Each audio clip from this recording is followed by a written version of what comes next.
According sa ating source, breaking news. Gusto ni Lisa Tanas, gusto ng Bangag Administration na i-assassinate si Inday Sara. Breaking news. Ipapagurgor literal si Inday Sara. Kaya Inday, kung nakikinig ka palangga, ang mga staff ni Inday, be careful. Pero dahil nga, this is in connection. Dahil nakikita nilang may nagsasalita na sa kay Inday, you guys, people from all over the world, OFW, immigrants, or whoever you are, sabayan natin to. Ang January 13 event dyan sa Pilipinas. Kung meron ditong taga LA, Southern California, i-comment nyo dyan, mag-email kayo sa akin. Kung gusto nyo, mag-gather tayo, depende kung ilan tayo, sabayan natin to.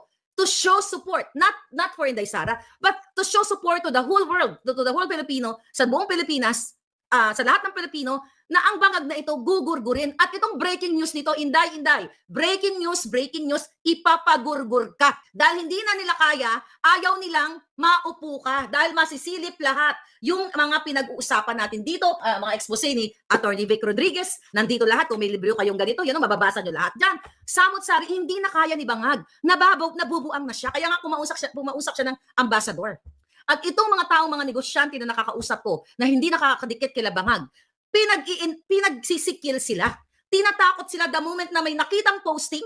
Actually, nasabi ko na to, kunyari si business owner A, mag-post ng laban kay Marcos, papasilip agad, ipapatrace nila kung sino itong personalidad na ito, papasilip nila sa BIR at kung ano pa tatamnan ng fabricated cases, crime, or whatsoever. Kailangan nyo ipakala to, gugurgurin si Sara according to her. So sabi ko nga, wala itong pinagkaiba.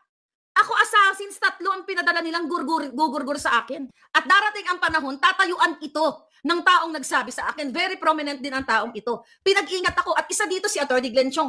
Ang balita naman ni Atty. Glenn Chong, bago ito yung 3 assassins na to, that was first quarter of the year, itong 2024, ang sabi sa akin, mag-ingat ka. Dahil pinaproject, tinatarget ka. Magkaibang tao, ipapagurgur ako. Diba? Dumating nga sila sa point, nilapastangan nila, ina-abuse nila ang legal system even here sa Amerika. Diba yung fourth case ko ay si Elizalde-Co. No less than the chairman of the General Appropriations in the Philippines, yung may hawak ng budget. Sabi ni Inday, 2 lang may hawak ng budget ng bayan. Ang pera ng bayan si Tambalosos at si Zalde-Co. Nag-file ng case sa akin. So ngayon, dahil hindi nila ako mahunting, hinahunting nila yung bahay ko para i-serve yung summon. Dahil hindi nila ako mahunting, dahil mga pinuntahan nila, mga bogus na address o yung mga previous address ko, ganyan-ganyan. So, ginag-hire sila ng private investigator. So, I talked to my lawyer. Sabi ko ng ganon, is that legal here in the States? Yes, sabi niya, ginagawa namin yan para i-serve yung summon. Pero sabi ko sa kanya, bakit kailangan nila mag-hire ng private investigator? In the first place, alam ni Zalde-Co, dahil si Zalde-Co ay proxy ni Lisa yan, na-serve nila yung 1, 2, 3. Okay, yung 3 summon kay Robles, yung 2 designer, through my lawyer. Pero bakit sila nag-hire ng private investigator, which is legal, nakuha nila information ng car, pero mali yung iba and everything. Ngayon, ang sabi ko dun sa lawyer ko, ikaw ba as a lawyer, isi-share mo ba yung information na makukuha mo? Sabi niya, like sa isang tao, sa kliyente mo, or dun sa kliyente mo. Sabi niya, legally, no. Sabi niya, hindi namin sinishare yan.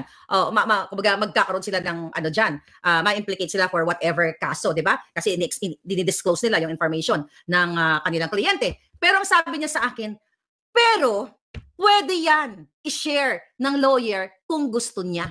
Pero dapat, hindi nila i-share ang information mo kasi mapapahamak ka. Sabi ganon, alam nila na meron kang death threat at report mo na ngayon sa FBI, ganyan-ganyan, ganon-ganon. So ngayon, ang nakikita ako dito, nag-hire sila ng private investigator which is legal to serve the summon, pero mga palangga, kung gagamitin yung utak ko, may mga lawyers dito, available online yung mga kaso. At nakikita nila kung sino yung lawyer ko doon. I have 1, 2, 3 lawyers, 3 different law firms na nag-represent sa akin for those cases. O diba, social? Akala kasi ni Lisa Tanas, hindi ko kaya mag-hire ng lawyer.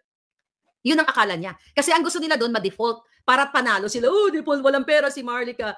Which wala naman talaga akong pera. Yan ang katotohanan. Kaso lang, hindi nila na-anticipate kung ano ang pinaghandaan ko at ano ang kaya kong gawin. Bakit totoo ng kwento? Kaya yung ginawa nila, gusto nilang malaman yung whereabouts. Kasi papatayin ako ng mga to. Kaya nung sinabi sa atin na breaking news, nagugurgurin si Inday. Pero pinag-iingat naman natin si Inday. Pero ito, according to our source, destined to gurgur sila ngayon. Kasi wala silang gusto, kailangan daw burahin si Inday sa mapa. Kasi siya yung next Siya yung next in line. The moment na atakihin si Bangag, kung ano man ang mangyari sa kanya, mag-alsa ang mga brusko o kung ano man. Wala pong iba kundi si Inday Sara. Unless kung mayroong twist of fate or whatever. Pero ngayon, ngayon, Office of the Vice President, mag-ingat kayong lahat. Ingatan nyo si Inday. Kung meron lang akong pera, bibili ako ng sinakyan ni Santo Papa, doon ko isasakay si Inday. Yung bulletproof, di ba, yun ang pangarap ko. Yung karwahe ni Santo Papa noong 1995, di ba, na pumunta dyan sa Pilipinas, ilalagay ko sa dyan, poprotektahan ninyo. Although, even last year, di ba, may mga pasaring na si Inday, gusto nila akong gurgurin, pero hindi sila nagtagumpay. Tinanggalan ng mga security details si Inday, di ba, na-apekto. Kasi yan ang target ng mga bangag. Gurgurin si Inday. God forbid, sana Lord, wag mo itong pahintulutan. Ito for the heck of this, ano lang. Kung magurgur si Inday, imbestigahan. Gano'n na lang, for imbestigahan. Yung mga motherhood statement, di ba, uy, kami nalulungkot, burado na. Hindi na natin maibabalik yung buhay niya. It's the same thing, pag namatay ako.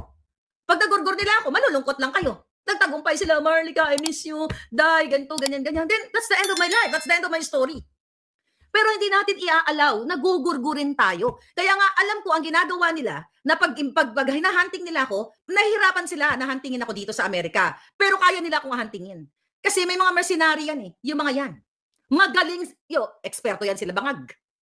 Ipagurgurgur na, kaya lang sila nahirapan sa akin. Dahil last year, nireport ko nga sila sa FBI. Recorded na sila nandyan, nakalagay yun sa 4 na kaso ko. Na ako, nakalagay doon, na si Lisa Tanas, ang bangag administration, dokumentado yan na ako ay kanilang ipapagurgur. Kaya ano sila, what do you call it? Nangingimi or nag-aalangan sila na pag nagurgur ako, sa Amerika, may batas, may ano talaga, mapaparusahan talaga sila.